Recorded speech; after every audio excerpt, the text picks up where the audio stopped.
இயேசுவின் ரத்தம் ஜெயம். Praise the Lord my dear brothers and sisters. இந்த நாள்லையும் ஆவியானவர் உணர்த்தின காரியம், தீமையானதை விட்டு விலகுகிறோமா?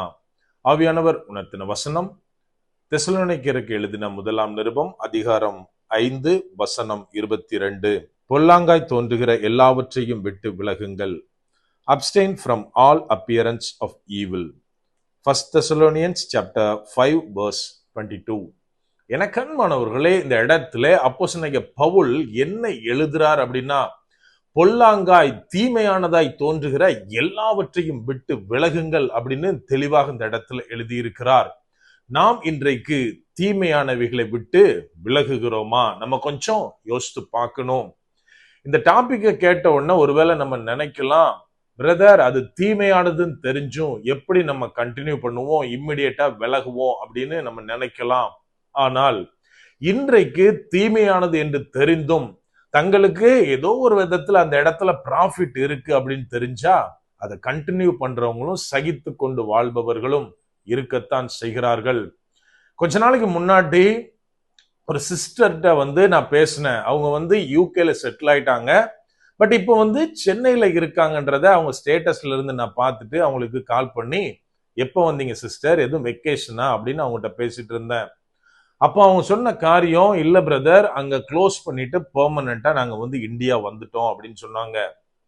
நல்லா புரிஞ்சுக்கணும், அவங்க எப்படி செட்டில் ஆனாங்க அப்படின்னா, அவங்க ஹஸ்பண்டும் அங்க ஒரு நல்ல ஒரு ஜாப்ல உட்கார்ந்தாரு, இவங்களும் ஒரு ஸ்கூல்ல ஒரு ஜாப்ல இருந்தாங்க, பிள்ளைங்களை ஸ்கூல்ல சேர்த்தாச்சு.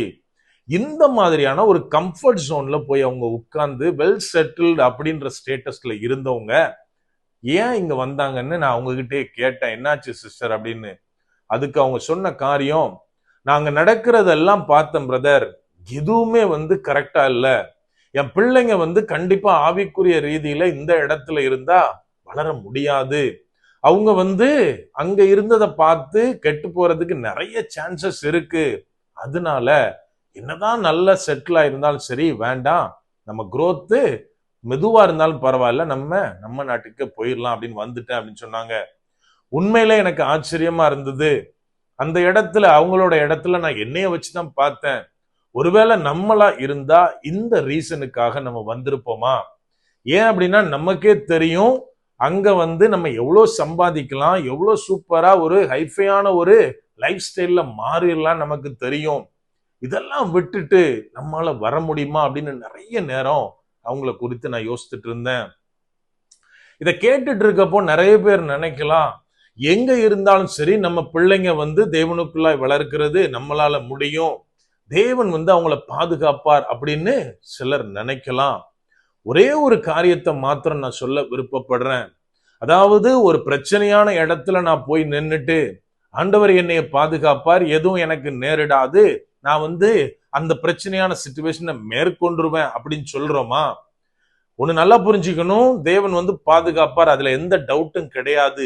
ஆனால் அந்த பிரச்சனையான இடத்துக்கே போய் நிக்க வேண்டாம் அப்படின்றதுதான் என்னோட ஒரு காரியம்.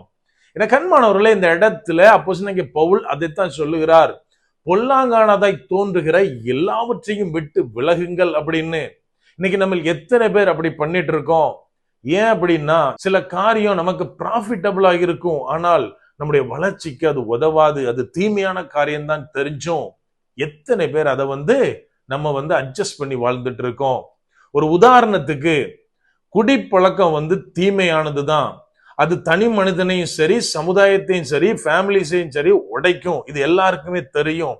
ஆனாலும் நம்ம கவர்மெண்ட் ஏன் டாஸ்மார்க்கை நடத்துது, அது பொல்லாதது அப்படின்னு கவர்மெண்ட்டுக்கும் தெரியும், நமக்கும் தெரியும், எல்லாத்துக்கும் தெரியும். ஆனாலும் அதில் வருகிற வருவாய் இன்னைக்கு பயங்கரமான ஒரு சோர்ஸ் நமக்கு, நம்ம கவர்மெண்ட்டுக்கு.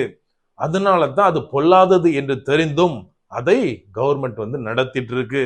இதே போலத்தான் நம்ம கவர்மெண்ட்டை மாத்திரம்தான் அப்படி, நம்ம எல்லாம் நல்லவங்க அப்படின்னு நினைச்சிடக்கூடாது. நாம அநேக நேரத்தில் அது ஒரு இச்சையான காரியமா இருக்கலாம், அது எனக்கு இன்பம் தருகிறதா இருந்தால் எத்தனை பேரால அதை விட்டுட்டு விலக முடியுது? அது ஏதோ ஒரு உறவா இருக்கலாம், ஒரு சொத்து காரியமா இருக்கலாம், ஒரு பணமா இருக்கலாம், வேலையா இருக்கலாம். இது எல்லாவற்றின் மத்தியிலும் நான் எனக்கு ப்ராஃபிட் இருக்கு அப்படின்றதுக்காக என்னுடைய கேரக்டர் ஸ்பாயில் ஆனாலும் பரவாயில்ல, என்னோட மைண்ட் எந்த விதத்துல அஃபெக்ட் ஆனாலும் பரவாயில்லன்னு சமாளித்து கொண்டு அட்ஜஸ்ட் பண்ணி வாழ்கிறோமா? நம்ம கொஞ்சம் யோசித்து பார்க்கணும். எனக்கு அன்பானவர்களே, இயேசு கிறிஸ்து தெளிவாக ஒரு காரியத்தை சொல்றாரு. உன்னுடைய கண் உனக்கு இடரலா இருந்தால் அந்த கண்ணை புடுங்கி எரிந்து போடு. உன் கையோ காலோ உனக்கு இடரலா இருந்தால் அதை வெட்டி தரித்து போடு. ஏன் அப்படின்னா, நீ முழுவதுமாய் ஒரு ப்ராஃபிட்டபிள் பர்சனா, ஒரு கம்ப்ளீட் மேனா எரி நரகத்துக்கு போறதை விடையும் சில குறைபாடுகளோடு தேவனுடைய ராஜ்யத்துல பரலோகத்துல பிரவேசிப்பது மேல் அப்படின்னு சொல்றாரு. எனக்கு அன்பானவர்களே, நாம ஓடுற ஓட்டம் இதுக்காகத்தான்.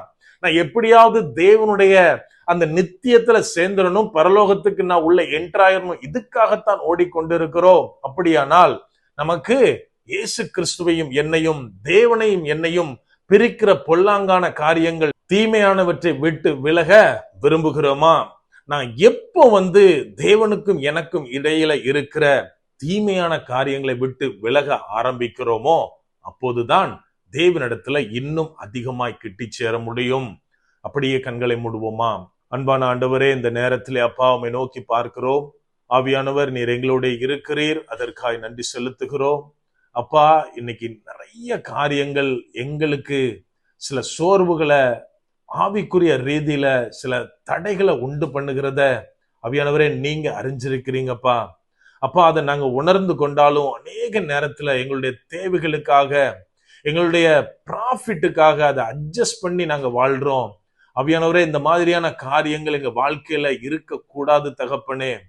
எல்லா நேரத்திலையும், எல்லா செயல்களிலையும் அப்பா நாங்க ஒழுக்கத்தோட இருக்க, எதெல்லாம் எங்களுக்கு தேவை இல்லையோ, எதெல்லாம் ஆவியானவரை துக்கப்படுத்துமோ, எதெல்லாம் தீமையானவைகளோ அதெல்லாவற்றையும் எங்க வாழ்க்கையிலிருந்து விட்டு விலக்க ஆவியானவரே நீர் எங்களுக்கு கற்றுத்தாங்க. முற்றிலுமா எங்களை தாழ்த்தி ஒப்பு கொடுக்கிறோம். பலப்படுத்தி ஆசீர்வதிங்க. மீட்பர் இயேசுவின் மூலம் ஜெபிக்கிறோம். ஜெபம் கேளும் எங்கள் நல்ல பிதாவே. ஆமென். God bless.